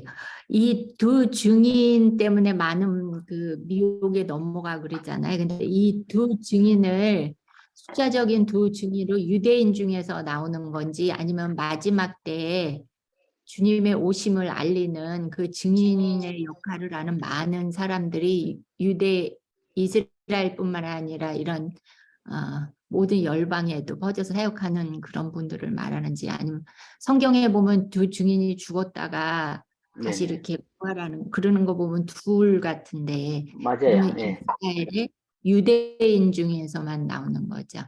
그렇게 봐야 돼요. 네, 굉장히 좋은 질문 하셨어요. 네, 지금 질문이, 이것을, 제가 이제 질문을 다시 반복하고 좀 답을 드리겠는데, 이제 우리가 성경을 보면은 성경을 문자적으로 해석을 해야 되냐, 상징적으로 해석해야 되냐 그런 질문이 되게 많아요. 특히 계시록에 대해서는. 그래서 저희가 분명히 제가 말씀드리고 싶은 건 뭐냐면은 계시록에는 예언서가 거의 다 그렇지만 특히 계시록은 상징적인 부분이 분명히 있어요. 예. 그런데 중요한 것은 뭐냐면 성경 자체가 상징적인 부분을 우리에게 해석해 주고 있다는 거예요. 천사들이 와서 사도 요한에게 이것은 영은 사탄이다. 그리고 일곱 초 때는 교회다. 뭐 이렇게 설명을 해석을 충분히 해주고 있거든요. 그러니까 계시록을 읽을 때 우리가 어떤 부분은 상징적으로 해석하고 어떤 부분은 문자적으로 해석해야 되냐면은 천사들이 설명해 주는 부분은 상징적인 부분이에요. 근데 그것을 우리가 의미를 천사들이 설명을 해줘요. 그러니까 우리가 추측할 필요가 없어요. 성경 자체에서 얘기를 해줘요. 그래서 우리가 그런 부분은 상징적이에요. 근데 또 다른 부분이 어떻게 상징적인 부분이 있냐면은 문맥 구조예요. 컨텍스트. 컨텍스트 자체에서 이것은 상징적일 수밖에 없다는 부분은 상징적으로 해석해야 돼요. 근데 그 외에는 우리가 문자적으로 볼 수가 있어요. 계시록도. 네, 그래서 질문하신 것이 이제 계시록 11장에 두 증인에 대해서 이제 질문하시는데, 그러니까 제가 이제 여러분에게 가르쳐 드리는 거예요. 성경을 어떻게 볼 수 있는지. 계시록 7장을 보면은, 여기 아까 우리가 얘기했지만 14만 4천이 이스라엘의 12지파 중에서 1만 2천이 나와가지고 이렇게 되네. 근데 너무 신기한 게 뭐냐면은 어떤 학자들이 이 14만 4천을 상징적으로 해석한다는 거예요. 근데 여러분 이 14만 4천 상징적으로 해석할 이유가 하나도 없어요. 왜냐면은 너무나 구체적인 12지파의 이스라엘 지파들을 얘기하면서 12,000 얘기하면서 14만 4천 얘기하기 때문에 상징적일 수가 없다는 거예요. 문자적으로 해석해야 되고 14만 4천인 거예요. 근데 14만 4천만 제한하진 않겠죠. 우리 여호와의 증인이나 뭐 그 얘기한 것처럼 14만 4천만 구원받는 것이 아니라 14만 4천이 어떤 대표성을 가지고 어떤 상징성을 가지고 마지막 때 하나님께서 특별히 보호하시는 모든 하나님의 백성들을 대표하는 그런 상징적인 의미가 있다는 거죠. 근데 계시록 11장에 가서도 지금 집사님이 질문하신 것을 제가 답을 좀 길게 하는데 이 두 증인이 나왔을 때 아까 말씀하신 것처럼 이 두 증인이 죽어요. 죽은 다음에 이 사흘 반 지난 다음에 그들이 부활해 가지고 그 하늘로 올라가서 그 이제 예수님이 구름 타고 오실 때 하늘로 올라가서 이제 부활체의 몸이 있겠죠. 그러니까 육체적인 죽음을 당한 사람들이기 때문에 실제적인 문자적인 두 사람이지 이 두 사람을 상징적으로 볼 필요가 없다는 거예요. 그래서 어떤 사람은 이 사람이 모세냐, 엘리야냐, 아니면 에녹이냐, 여러 가지 추측이 있지만 답은 아무도 몰라요. 이 두 증인이 누군지. 왜 에녹과 엘리야를 얘기하냐면은 에녹이 죽지 않고 옮겨졌잖아요. 하나님과 동행하다가.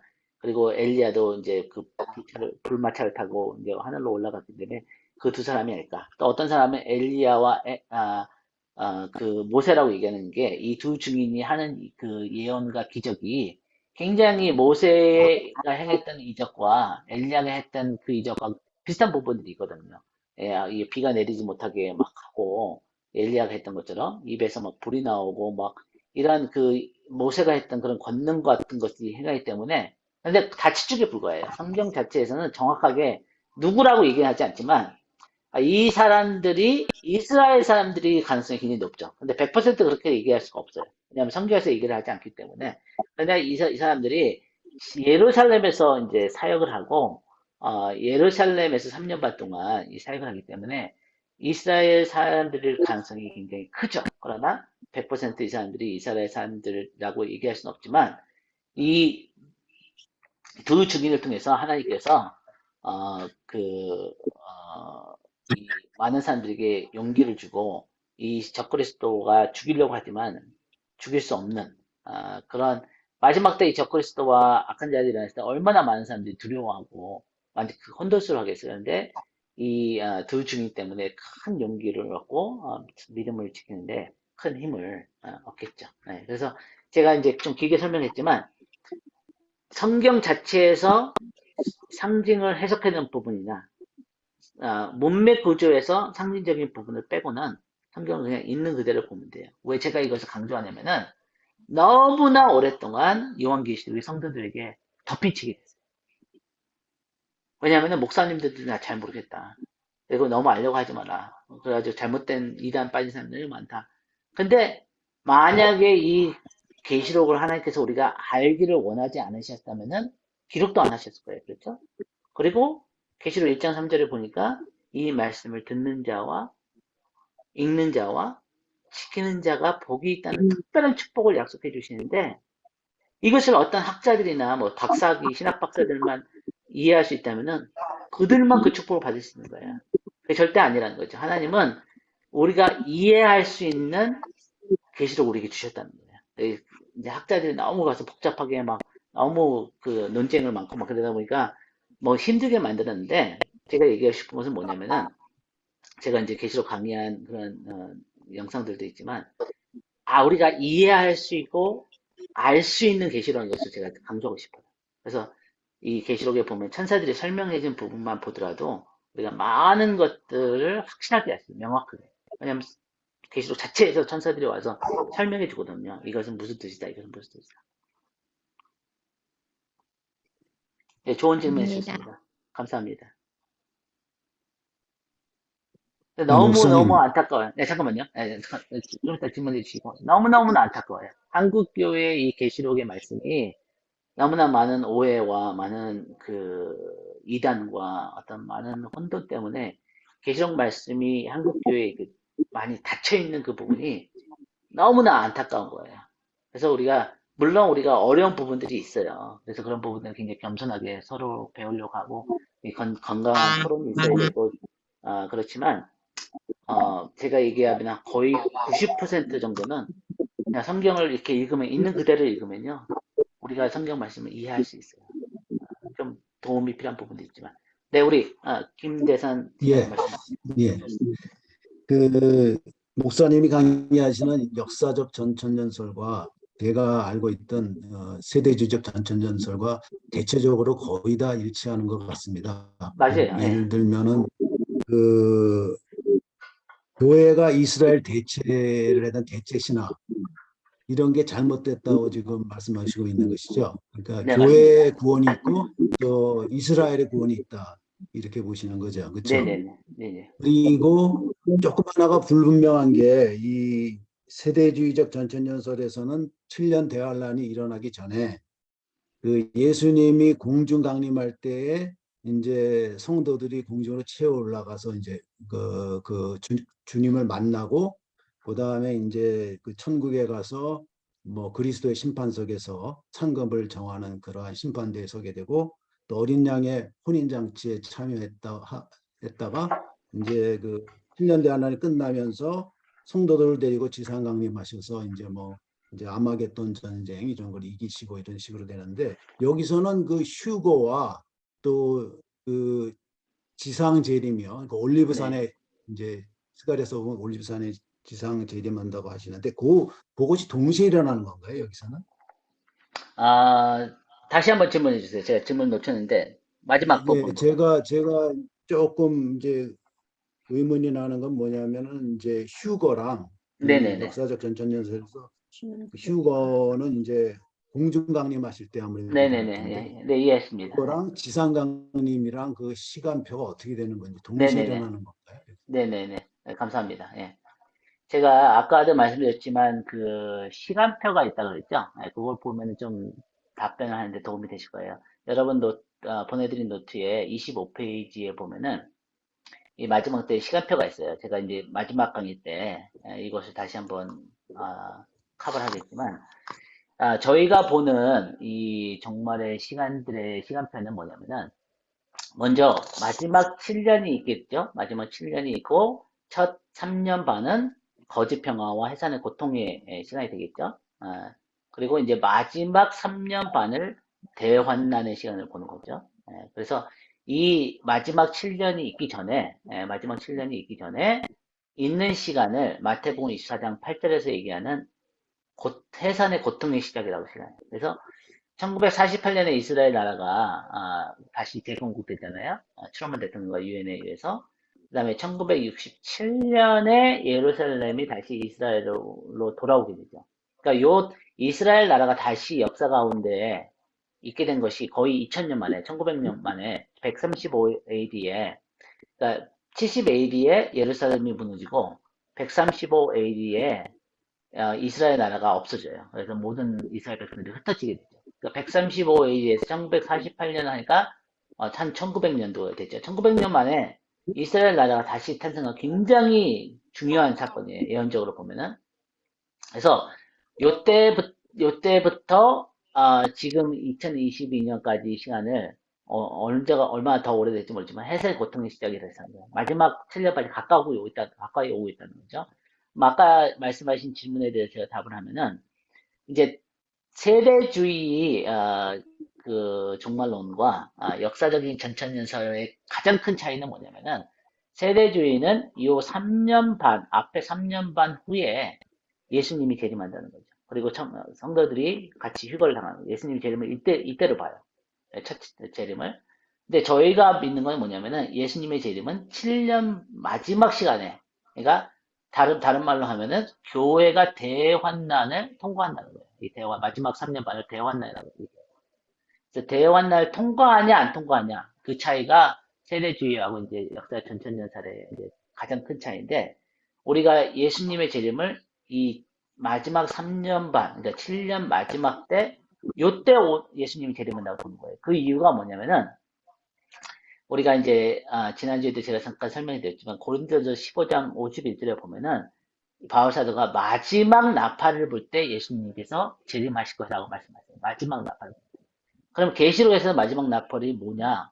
이 일곱 번째 나팔을 얘기하는 거죠. 예, 일곱 개 인시판이 있고, 일곱 개 인시판이 있고, 일곱 개의 나팔 시판이 있는데, 마지막 일곱 번째 이 나팔을 불 때, 우리가 이제 계시록 그 11장을 보니까 마지막 나팔을 불 때, 일곱 번째 나팔을 불 때, 예수님께서 오시면서 이 땅의 나라가 예수 그리스도의 나라로 이게 이제 계시록 11장 15절 말씀이에요.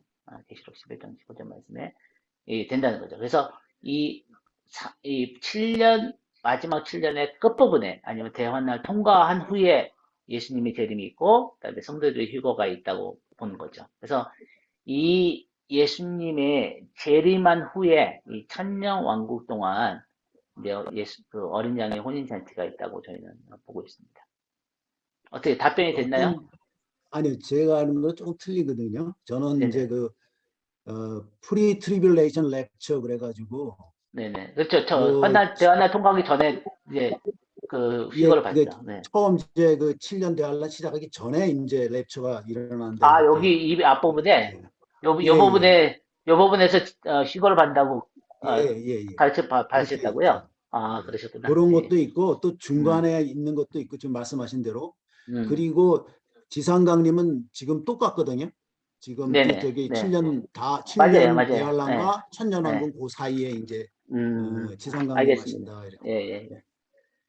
예, 다시 말씀드리지만, 우리 김대산 집사님 제가 처음 뵙는데, 굉장히 마지막 때 열심히 공부하시고, 그래서 너무 감사하고, 너무 좋습니다. 그런데, 다시 말씀드리지만 이것이 이제 마지막 때 입문자 과정이고, 저희가 너무 복잡하게 되면은 혼돈만 있을 것이기 때문에, 저희가 지금 제가 가리키는 이 역사적 전천년설에 대해서, 그 부분에 대해서 질문을 해주시면 제가 답변을 하도록 하겠습니다. 감사합니다. 네. 너무 좋습니다. 목사님, 역사적 전천년설이 성경적 전천년설을 말하나요? 저희는 그렇게 믿죠. 그러나 이제 아, 세대주의를 믿는 사람들 그것이 성경적이라고 믿고 우천년설을 믿는 사람들 그것이 성경적이라고 믿는 거죠. 예.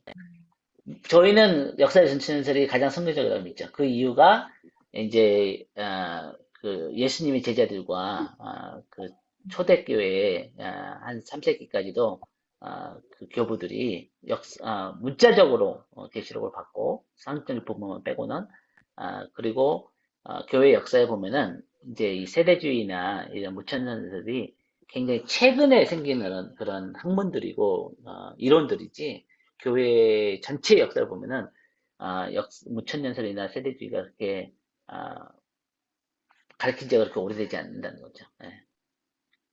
어쨌든 너무 복잡하게 얘기하면 혼동만 오니까 거기까지 하면 될 것 같아요. 네. 네, 우리 조진경 목사님 말씀하세요. 제가 뭔가 혼돈하고 있었던 것 같아요. 네, 그러니까 혼돈이 오셨어요. 제가 생각하기로는요, 네, 주님이 재림하시고, 그리고 우리가 휴거되잖아요. 네, 맞아요. 그리고 예루살렘으로 혼인잔치를 그때 거기서 안 해요? 지금 말씀하신 거는 혼인잔치를 천년왕국 때 하신다고 말씀하시지 않으셨나요? 네, 내가 그렇죠. 네, 잘못. 맞아요. 네. 그러면은, 네. 혼인잔치가 한 번 하루에 일어나는 사건일 수도 있지만, 계속해서 하나님께서 마지막 그 천년 동안 혼인잔치를 할 수도 있는 거예요. 네, 그러면 제가 다시 한번 말씀드릴게요. 그러면 네네네. 재림하시면서 우리가 휴거돼서 혼인잔치에서 예루살렘으로 들어가죠? 네, 그렇죠. 예루살렘. 그러니까 예, 공중에서 예수님을 만나서 예수님께서 이 땅에 예, 내려오셔서 예루살렘을 가시죠. 예, 그렇죠. 네. 예. 근데 아마겟돈 전쟁은 그 이전에 벌써 있었던 것 같아요. 네네. 3년 반 동안 그거를 있어요. 3년 반 동안 있어요. 예수님 재림 전에. 3년 반 동안. 네네.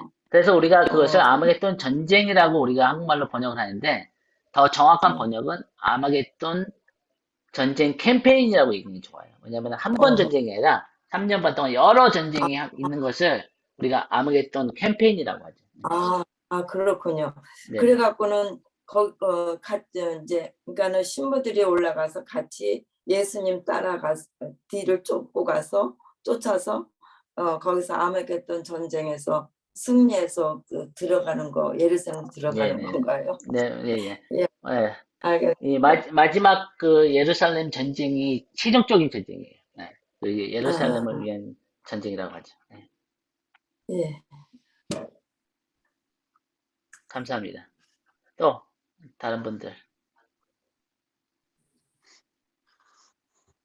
네, 저희가 이렇게 불확실한 부분은 아무도 알 수 없는 부분. 예를 들면은 두 증인이 누구냐? 몰라요. 성경에서 정확하게 얘기하지 않기 때문에. 모르는 부분 모른다고 얘기하고 성경에서 정확하게 가르치는 부분에 대해서는 우리가 좀 알 수 있다. 그런 확신을 좀 가졌으면 좋겠어요. 그렇지 않으면 우리가 굉장히 불확실하고 자신도 없고 아무도 모르는 것 같고 뭐 여러 학자들이 다르게 얘기하니까 그래서 이 계시록을 공부 안 하거든요. 정말로 공부 안 하거든요. 근데 성경에서 우리가 모르는 부분이 분명히 있지만 거의 90%는 우리가 정확하게 알 수 있다. 그러니까 하나님께서 우리에게 이 마지막 때에 대한 말씀을 주신 거다. 그걸 제가 강조하고 싶은 거죠. 질문 하나 드릴게요. 네네네.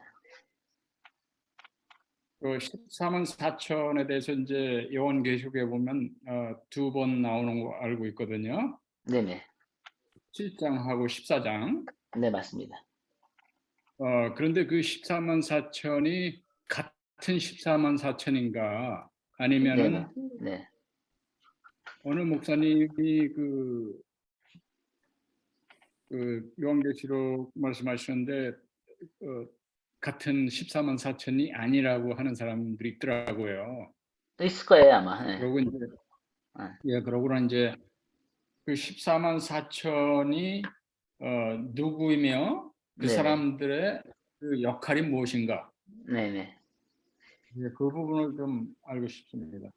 네, 여러분들이 이제 좀 이렇게 겁을 내지 마셔야 되는 게 뭐냐면은 어떤 사람이 박사학위를 갖고 어떤 신학자가 뭐라고 얘기했다 그래서 너무 이렇게 쉽게 설득이 되면 안 돼요. 예를 들면은 14만 4천이 7장에 나오는 14만 4천과 14장에 나오는 14만 4천이 다르다. 그렇게 누가 어떤 박사가 얘기했다, 신학자가 얘기했다 그러면은 근거가 뭐냐고 물으시면 되는 거예요. 근거를 갖다가 정확하게 될 수 있으면 성경적으로 설득하셨으면 저는 받아들일 수 있어요. 여러분들 똑같고. 근데 만약에 우리가 봐서 계시록 이제 7장과 14장을 비교해 보죠. 그러면은 계시록 7장에 정확하게 12지파가 나오잖아요. 여기에 보면 이제 이스라엘 12지파 중에 빠진 지파도 있고 더해진 지파도 있지만 어쨌든 이 12지파에서 12,000명씩 12,000명에서 14만 4천이란 말이죠. 근데 이 역할들이 뭐냐? 여기에 보면은 정확하게 나오잖아요. 이들을 하나님께서 인치심을 주셔가지고 이 대환난 동안 특별한 보호를 하시는 거죠. 그래서 14절에 보니까 큰 환난에서 나온 자들이다. 그러니까 이 사람들인 거예요. 이스라엘 지파 중에서 12,000명이. 그러니까 이걸 그냥 그대로 보면 되지. 이것을 너무 복잡하게 이게 무슨 상징적인 의미가 있고 어떤 비밀스러운 의미가 그렇게 생각할 필요가 없다는 거죠. 그러면 14장에 가서 14만 4천이 또 나오는데 14만 4천이 어린 양이 시온산에서 그와 함께 14만 4천이 서 있는데 그들의 이마에는 어린 양의 이름과 그 아버지의 이름을 쓴 것이 있더라. 그러니까 7장에서 인치심을 받은 그 부분과 이들의 이마에 어린 양의 이름과 그 아버지의 이름 쓴 게 굉장히 비슷하잖아요. 그렇죠? 약간 표현이 다른 것 뿐이지. 그러니까 그런 얘기를 하는 사람이 14만 4천이 7장하고 14장이 14장이 다르다고 얘기했을 때 근거가 뭐냐고 물으면 돼요. 왜냐하면 성경에서 그렇지 않다고 얘기하지 않는 이상 14만 4천은 계시록에 두 번밖에 안 나오는데 이 7장과 14장에 나오는 14만 4천이 다르다 얘기를 할 수 있는 것보다는 같은 사람들과 얘기할 수 있는 게 훨씬 더 설득력이 있는 거죠. 만약에 14장에 나오는 14만 4천이 7장에 나온 사람과 다르다는 정확한 이유를 대지 않는 한, 만약 정확한 성경적인 근거를 댈 수 있으면은 우리가 충분히 그것을 받아들일 수 있겠지만 그렇지 아니한 상황에서 여기 보니까 땅에서 속량함을 받은 14만 4천 외에는 능히 이 노래를 배울 자가 없다. 그러면은 이 어린 양의 노래를 부르는 거잖아요. 이 14만 4천이. 그러니까 이들이 어린 양이 어디를 인도하든지 따라가는 자들이고 이럴 때면은 15장에서도 이 어린 양의 노래가 나오거든요. 3절에 하나님의 종 모세의 노래, 어린 양의 노래를 부르는 이들이 뭐냐면은 짐승의 이름을 소를 이기고 벗어난 자들이 이 유리 바다에 가서 서서 하나님께 검은 것 같으니까 이게 14장에서 하나님을 찬양하는 14만 4천의 모습과 굉장히 비슷하다는 얘기죠. 그러니까 이것이 7장에 나오는 13번 사천하고 같은 사람을 보는 것이 저에게는 훨씬 더 설득력이 있지. 이것이 다른 사람이라고 얘기할 것은 다른 근거가 없다는 거예요, 성경적인. 그런 일을 내가 모르는 이유를 그 사람, 어떤 학자가 되면은 충분히 그걸 고려해 볼 수 있지만, 그리고 이 사람들의 역할이 뭐냐? 역할이 뭐냐면은 하나님께서 특별하게 보호를 해주셔가지고 이스라엘 백성들 가운데 이들이 하나님의 메시지를 전하게 되겠죠. 우리가 정확하게 알 수는 없지만 여기 보니까 하나님의 종들의 이마에 인치기까지 해야지 말라. 그래서 이 각체 지팡에서 이마에 인침을 받은 자들이 14만 4천이고 이들이 그 하나님 앞에 이 특별한 보호심을 받은 거하고 이제 9절에 가서부터는 모든 나라와 백성과 그 구원받은 사람들이 열방 가운데 구원받은 자들로 넘어간다는 거죠. 그러면서 이제 그러니까 문맥구조가 굉장히 중요한 거예요. 14절 보니까 내가 말하되 내 주여 이들이 누구니까 하니까 이는 큰 환난에서 나온 자인데 대환난에서 나온 자들인데 어린 양의 피에 그 옷을 씻어 희게 하였느니라. 그러니까 어린 양의 피로 구원받은 자들이기도 하지만 그 옷이 희다는 것은 또 한 가지 뭐냐면은 끝까지 그들이 믿음을 지킨 자들이라고 얘기할 수 우리가 있다는 거죠. 그러니까 우리가 7장과 14장과 15장을 전체적으로 비교했을 때 제가 결론을 내리면은 그 이들은 7장과 14장에 있는 수사만 사정이 같은 자들이고 이들은 어린 양의 노래를 부른 자들이고 이들은 대환난에서 특별한 보호심을 받은 자들이고 이들은 어린 양의 피로 구원을 받고 자기 흰 옷을 지킨 자들이다.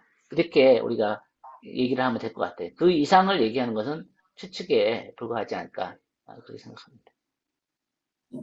그래서 이스라엘 가운데서 각 지파 12,000명씩 해서 14만 4천이면은 이것이 지금 어린 양의 피에 그 옷을 빨아서 희게 된 자들 그리고 어린 양이 이끄시는 대로 어디든지 따라가는 그런 그 영성을 가진 사람들인데 그것이 이스라엘뿐만 아니라 그 이방인들 가운데도 그런 사람들이 있을 텐데 이 부분에 14만 4천은 특별히 이스라엘에게 기름 부으셔서 특별히 인치셔서 그 각 지파마다 그렇게 구원할 그러니까 이스라엘 안에서 구원하시는 그 대추수가 아닌가 그런 생각이 드네요. 예.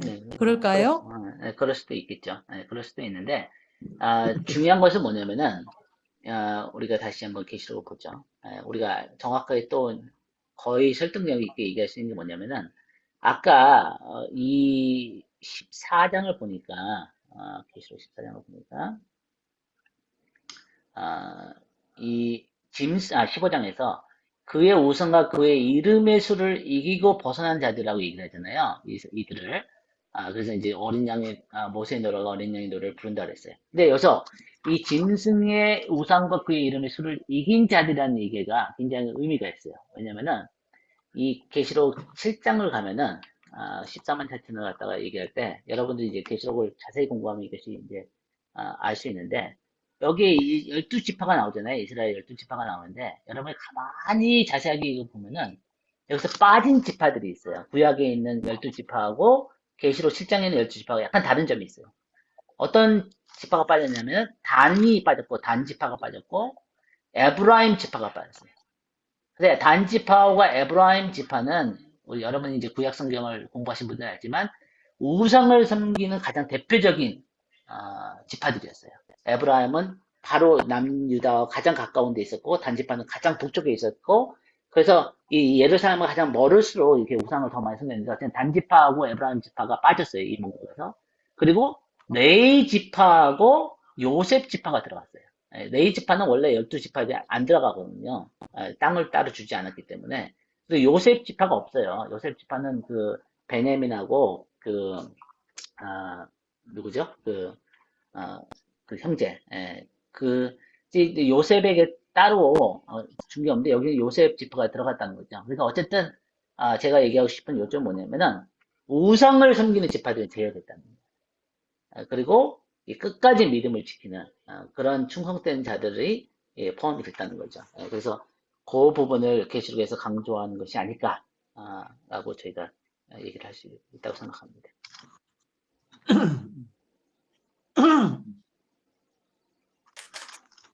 그래, 목사님, 네네. 이게 10장에 14장, 아니 14만 4천이, 여기서 나온 근거가 14장에 나온 14만 4천으로 이렇게 받아들이는 게 맞는 게, 그 안에 다른 14만 4천이 뚜렷하게 말씀에 없잖아요. 네네. 14만 없어요. 4천이 예, 이렇게 없어요. 근거로 맞아요. 나오는 게 맞아요. 없거든요. 네. 근데 왜 자꾸 이걸 갖다가 풀이하게 하는지. 맞습니다. 장관님 말씀이 맞습니다. 예. 맞아요. 그 그런데 근거가 제가 나와 있어야 그러니까 제가 여기서 중요한 요점이 나왔어요. 이 박 장관님이 이걸 정리해서 질문하는 게 굉장히 좋은 질문인 게 뭐냐면요. 여러분들도 계시록을 이렇게 있는 그대로 보시면 헷갈릴 게 많이 없어요. 그런데 뭐 어려운 부분이 있어요. 우리 답을 할 수 없는 부분이 있긴 있는데 10%도 안 돼요. 근데 여러 주석을 읽으면 헷갈려요. 왜냐면은 이런 설하고 저런 설하고. 근데 여러분이 헷갈리지 말라고 지금 제가 강조를 하고 있는 거예요. 왜냐면은 성경에서 정확하게 얘기하지 않는 부분을 어떤 박사학위 가는 사람이 어떤 신학자가 얘기하고 어떤 목사님이 이렇게 할 때 쉽게 흔들리지 말라는 거예요. 그러니까 제가 지금 계시록을 지금 뭐 10년 넘게 공부하고 여러 가지 그 계시록에 대한 주석은 거의 다 공부를 해봤어요. 그런데 제가 그 계시록에 대한 주석을 다 공부하면서 내린 결론은 뭐냐면은 누가 뭐라고 한다고 너무 쉽게 흔들지 말라는 거예요. 이것이 성경에서 얘기하는 거하고 다르면은 근거가 없다면은 그러니까 근거가 성경적인 근거가 맞냐 적냐 그 차이로 가장 성경적인 근거를 많은 것을 선택하는 게 올바른 답이지 어떤 뭐 박사학위를 받은 사람이 어떤 유명한 목사님이 얘기했다고 해서 너무 쉽게 흔들지 말라는 거예요. 왜냐면은 마지막 때가 되면요 더 혼돈스러운 일들이 너무 많을 거예요. 그래서 우리가 성경에 우리가 충실해야지 어떤 그런 그 신학자나 뭐 어떤 그런 사람들에게 물론 그들의 의견을 우리가 고려는 해봐야 돼요. 그리고 진짜 그러한가 베드라산처럼 이렇게 상고하고 공부는 해야 되죠. 그러나 너무 쉽게 흔들지 말라는 거죠. 근데 우리가 14만 4천에 대해서 많은 교회들이 흔들리는 게 대체 신학 때문이잖아요. 그렇죠. 이스라엘을 바라보지 못하니까 네네 맞아요. 이게 맞아요. 자꾸 성경적으로 보고 이렇게 말을 만들어서 맞습니다. 이렇게 하는 거잖아요. 풀이를 얻기로 하려고. 맞습니다. 이스라엘을 바라보면 14만 4천이 전혀 의심될 게 없지 않습니까? 맞습니다. 예. 그런데 지금 현재 교회가 사이비 이단들을 만들어내는 게 저는 대체 신학이라고 보거든요. 네네. 대체 신학 때문에 그 여호와 증인 같은 경우에도 그렇고 천년왕국을 그 중심으로 하고 신천지 같은 경우에는 14만 4천이 대표적인 그거잖아요. 자기들이 네네. 주장하는 것이니까 네. 이거를 이제 요즘에는 그 지금 한국 교회가 이 신천지들이 굉장히 전도를 막 완전히 교회를 휩쓸고 다니거든요. 그런데 대책이 뭐냐면 교회들이 목회자들이 전혀 이 말씀에 대해서 왜 14만 4천들이 그들이 이렇게 우리를 유혹하는데 이것에 대해서 정확한 답을 이야기를 아무도 안 해주는 거예요. 그러면서 이단 사이비 대책위원회 이렇게 하고 뭐 이야기하는 게 전부 다 엉뚱한 다른 이야기만 다 하고 있는 거예요. 네네. 그럼 정확하게 신천지가 우리를 교회를 이렇게 공격해 올 때 말씀 가지고 이 부분들이 그 사람들이 주장하는 것인데 이게 잘못된 것이다 하고 말씀해주면 되는데 이 말씀을 제대로 해주는 교회 목회자들이 없는 거예요. 예, 지금 그래놓고 장로님이 문 앞에다 전부 다 해놓은 게 뭐예요? 신천지 금지. 왜 이런 것만 해놓는 거예요. 그러면 거기다가 신천지 금지하지 말고 이런 말씀이 이게 그들이 주장하는 건데 이게 잘못된 것이다 라고 이야기를 해주면 유혹이 안 될 건데. 맞아요. 우리 장로님이 굉장히 중요한 말씀하신 거예요. 뭐냐면은 우리가 교회에서 계시록이나 성경에 있는 말씀들을 가르치지 않기 때문에 우리가 이단들한테 뺏긴 게 너무 많아요. 신천지도 뭐예요? 풀어서 얘기하면은 새 하늘과 새 땅이에요. 그 계시록 21장에서 얘기하는. 근데 새 하늘과 새 땅이 성경에서 얘기하고 있는데 이단들이 사용한다 해서 우리는 그걸 사용 안 하는 거예요. 조심스러워하고 뭐 말을 못 하는 거예요. 그래서 맞아요. 예. 네. 그러니까 여호와의 증인들이 얘기하는 천년 왕국에 대해서도 한국교회가 말을 잘 못하는 이유가 잘못하면 여호와의 증인이라고 얘기할까봐. 그래서 제가 얘기하고 싶은 건 뭐냐면은 이단들로 하여금 성경의 용어를 빼앗기면 안 된다는 거예요. 예. 네, 우리가 맞아요. 성경에서 얘기하는 건 담대하게 얘기하고 성경에서 얘기하지 않는 부분에 대해서는 조심하고 그 조심스럽게 추측을 하고 그리고 아까 우리 장로님 말씀한 것처럼 교회가 이제는 계시록을 가르쳐야 돼요. 진짜 계시록을 정확하게 가르쳐야 돼요. 예, 그러지 않으면 우리가 뺏겨요, 이 말씀을. 근데 예수님은 이 말씀을 듣고 읽고 지키는 자가 복이 있다고 했는데 우리가 이 복을 진짜 너무나 많이 잃어버리고 있는 거죠. 예, 우리 이신혜 간사님 혹시 할 얘기 있으세요? 저는 이제 그 목사님이 좀 전에 말씀하실 때 이게 뭐 어떤 신학자가 말하는 거에 흔들리지 말고 성경이 말하는 거에 대해서 분명한 이제 그 확신을 가지고 성경을 보라고 하셨는데 이제 사실 아이앱에서도 개개인에서 하지만 그 교회 공동체가 함께 하니까 더 건강해지는 부분이 있잖아요. 맞아요. 내 얘기도 하고 실수도 하고 잘못 이렇게 얘기도 하다가 교정도 받고 이러는 과정을 거쳐가면서 정말 좀 성경을 성경으로 볼 수 있는 그것이 더 커지잖아요. 근데 맞아요. 그렇게 되지 않는 상황에서 한국 음, 교회에서 이제 그런 개인이 이 요한계시록을 공부할 때 그렇지만 이제 확신을 가지실 수 있는 거에 대해서 음, 목사님이 좀 팁을 주시면 어떤 게 있을까 네네네. 이런 굉장히, 좀 네, 물어봐요.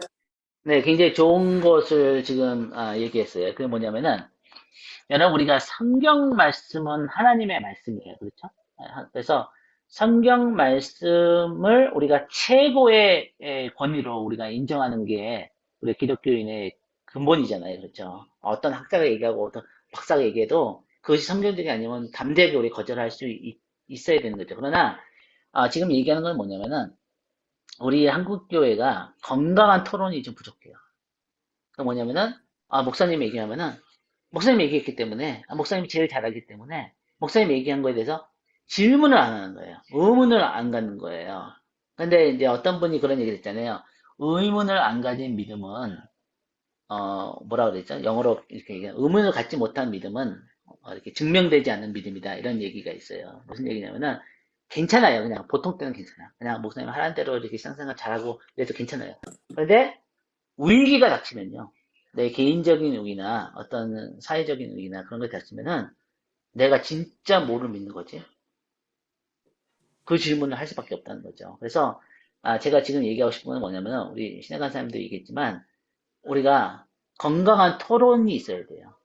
성경 말씀에 대해서 이렇게 뭐 무심을 갖거나 뭐 도전하고 그런 얘기를 하는 게 아니라 진짜 이렇게 우리가 배웠던 이런 성경 말씀들이나 종말론이나 어떤 다른 부분에 대해서 이것이 진짜 성경적인가 아닌가 베레아 사람들처럼 우리가 다 겸손한 마음을 가지고 성경 진짜 이렇게 얘기하고 있나 아닌가 그거에 대해서 점검을 하고 우리의 그 믿고 있는 그런 믿음들에 대해서 좀 점검이 필요하다고 생각해요. 그래서 제가 그런 장을 만들었으면 좋겠어요. 제가 지금 마지막 때에서 공부하는 거 하고자 하는 것도 저도 다 몰라요.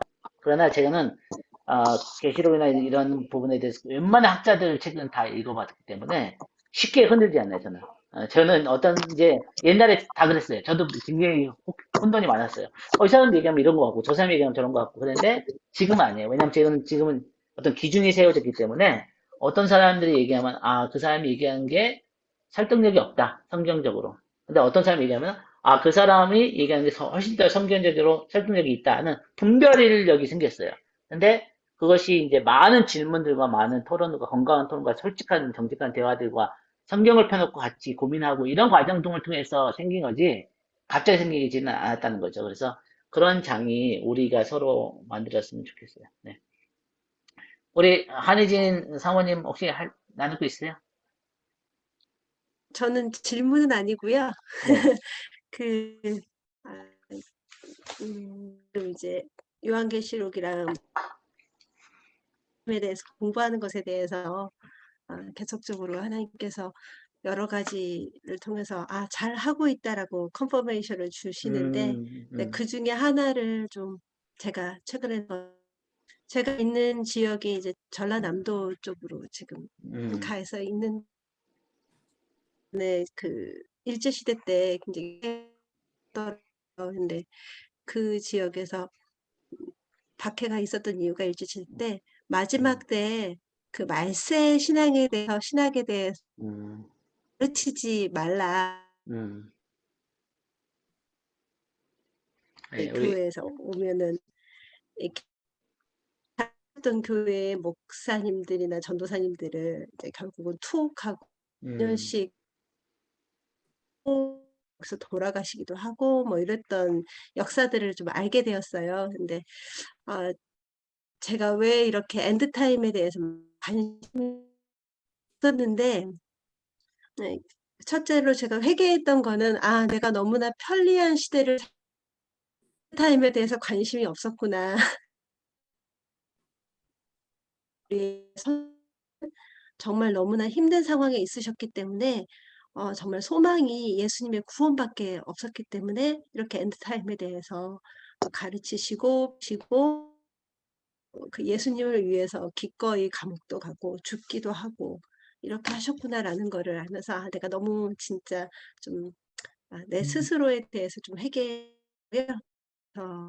이제 3년의 시간 동안 열심히 엔드타임에 대해서 공부하면서 또 목사님께서 말씀하시는 것처럼 이것이 맞는 말인지 맞지 않은 말인지 이렇게 좀 서로 상고해보고 찾아보는 시간을 가지면 성경을 전체적으로 정말 아는 데 도움이 되겠다 생각을 했고 선배님들, 엔드타임 선배님들 이미 권사님들, 목사님, 뭐 선교사님, 집사님들 많은 분들이 배우고 계시는데 참 먼저 배우신 분들 참 대단하시고 이렇게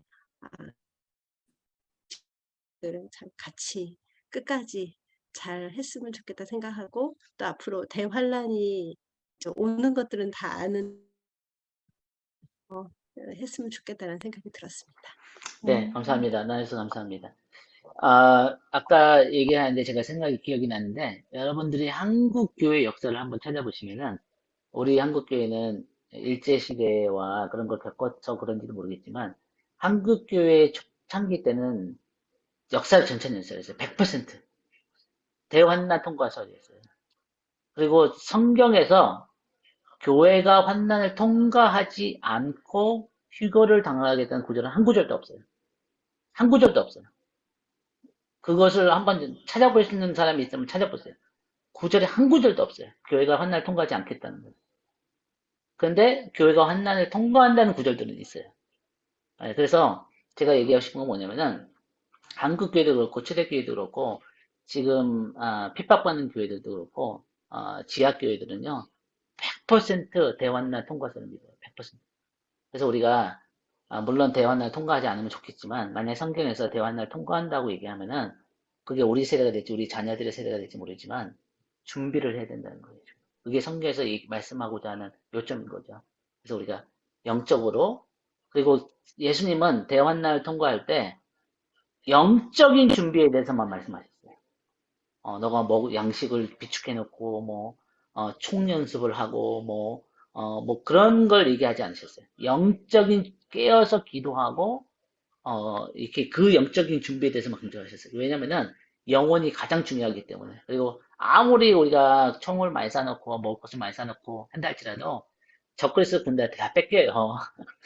적그리스도 군대가 훨씬 강하거든요. 그러니까 우리가 영적으로 준비하는 게 우리 이 마지막 때 성경 공부의 가장 초점입니다. 네. 감사합니다. 여러분들 질문해 주시고 나서 감사하고요.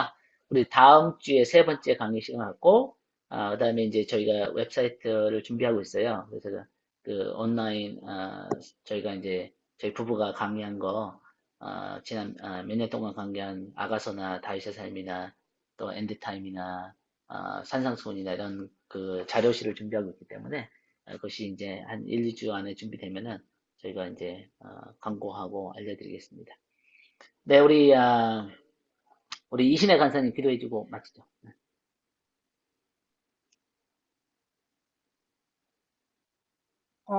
하나님, 우리 한 사람 한 사람은 귀한 하나님의 말씀에 이 공간 가운데로, 시간 가운데로 인도하여 주셔서 감사드립니다. 하나님, 두세 사람이 모인 곳에 내가 너희와 함께 하겠다고 약속하여 주셔서 감사드리고 그 일들을 우리의 삶 가운데서 이 시간 가운데서 그 약속이 성취되는 것을 우리가 경험할 수 있도록 은혜를 주셔서 감사드립니다.